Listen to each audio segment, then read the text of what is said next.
অধ্যক্ষ বুলিতো মই শুনা নাই, মোৰ পাৰ্লিয়ামেণ্টেৰিয়ান নাই। মই জনাত কোনো অধ্যক্ষৰ তেনেকুৱা পোষ্ট এতিয়ালৈকে পাৰ্লিয়ামেণ্টে দিয়া নাই, কাৰণ মই নিজে এগৰাকী সাংসদ।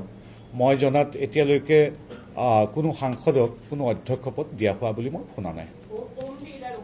নাই, সেইটোৱে ওম বিৰলা ডাঙৰীয়াই মই জনাত এতিয়ালৈকে মই নিজে যিহেতু সাংসদ, কোনো ব্যক্তিকে এতিয়ালৈকে কিবা কোনোবা গোট বা দলৰ অধ্যক্ষ দিয়াটো মই শুনা নাই। ন, অধ্যক্ষ দিয়াটো মই শুনা নাই।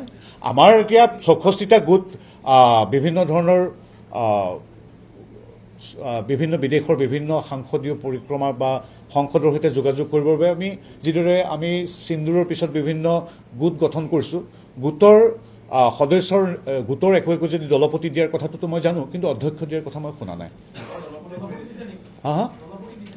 দলপতি 64জনক দিছে, কিন্তু 64জনক দিছে যিসকল এতিয়াও সাংসদ হৈ আছে।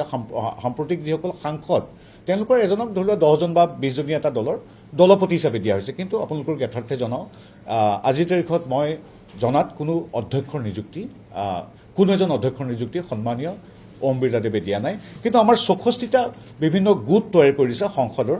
এইটো এটা নিয়মমাফিক ঘটনা।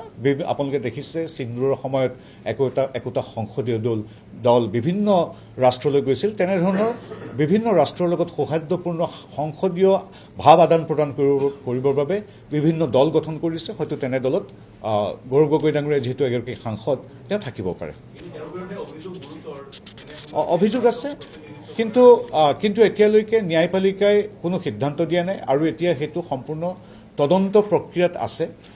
যিদিনাখন কোনোবা এজন ব্যক্তি বা সাংসদৰ বিৰুদ্ধে চলা দেশদ্ৰোহিতাই হওক বা অন্য যিকোনো দুৰ্নীতিয়ে হওক, যেতিয়া ন্যায়পালিকা বা সংসদীয় যি প্ৰতিষ্ঠান আছে দোষী সাব্যস্ত হয়, তেতিয়া তেওঁলোকৰ সাধাৰণতে সাংসদ পদ খাৰিজ হয়, বা তেতিয়া সংসদীয় বিভিন্ন নীতি নিয়মৰ দ্বাৰা তেওঁলোকৰ বিৰুদ্ধে বিহিত ব্যৱস্থা হয়। আপোনালোকে যিগৰাকী সাংসদৰ কথা কৈছে, তেওঁৰ বিৰুদ্ধে বহু অভিযোগ আছে, কিন্তু এতিয়ালৈকে যিহেতু তদন্ত প্ৰক্ৰিয়াত আছে, অসমৰ SITয়ে নিজৰ অভিমত বা নিজস্ব অনুসন্ধানৰ সকলোবিলাক দিছে বা দিব কেন্দ্ৰীয় চৰকাৰক। তাৰপিছত কেন্দ্ৰীয় চৰকাৰে পৰৱৰ্তী লেভেলৰ বা পৰ্যায়ৰ অনুসন্ধানৰ পিছত ন্যায়পালিকা হওক বা সংসদীয় পৰিক্ৰমাৰ যি গোট আছে তাক জমা দিব নিয়মমাফিক সংবিধান অনুযায়ী। তেতিয়া বিচাৰ প্ৰক্ৰিয়া আৰম্ভ হ'ব বা সিদ্ধান্ত হ'ব। গতিকে এগৰাকী ব্যক্তিৰ অভিযোগ আছে, গুৰুতৰ অভিযোগ, আৰু বহু অভিযোগ যিবিলাক অনৈতিক অভিযোগৰ কথা ইতিমধ্যে সেই সাংসদজনে স্বীকাৰো কৰিছে। গতিকে সেইটো সময়ত দেখা যাব। কিন্তু এগৰাকী সাংসদ যিহেতু তেওঁ এতিয়ালৈকে দোষী সাব্যস্ত হোৱা নাই, তেখেতে সংসদত গৈ সংসদীয় কাৰ্যক্ৰমত অংশ ল'ব, তেওঁ বক্তৃতা দিব, তেওঁক এগৰাকী সাংসদ বাকী সাংসদসকলে যি দলবিলাকত সদস্য বা টিম লিডাৰৰ দায়িত্ব পায় তেনে দায়িত্ব পাব পাৰে। এইটো এটা সংসদীয় পৰিক্ৰমত সহজাত কথা।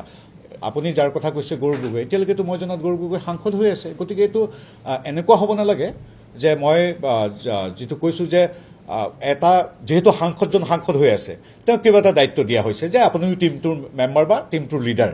ইয়াৰ অৰ্থ এইটো নহয় যে ন্যায়পালিকাৰ পৰা বা SITৰ পৰা তেখেতে ক্লিন শ্বিট পাই গৈছে। অভিযোগটো গুৰুতৰ, কিন্তু এতিয়ালৈকেতো খাৰিজ হোৱা নাই ন।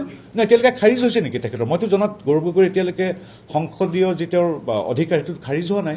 খাৰিজ হোৱাৰ পিছত এইটো প্ৰশ্ন উত্থাপিত হ'ব, বা ন্যায়পালিকাই SITৰ ভিত্তিত তেখেতক দোষী সাব্যস্ত কৰি ভাৰ্ডিক্ট দিছে নেকি? তেখেত এতিয়াও এগৰাকী সাংসদ। গতিকে সাংসদে লাভ কৰা তেওঁৰ দৰমহাৰ পৰা, সাংসদ পুঁজিৰ পৰা বাকী সাংসদসকলে যিবিলাক পাই আছে সেইবিলাক পাই থাকিব। যিদিনাখনেই তেখেতে দোষী সাব্যস্ত হ'ব তেতিয়া নাপায়। এইটো সাধাৰণ কথা এটা।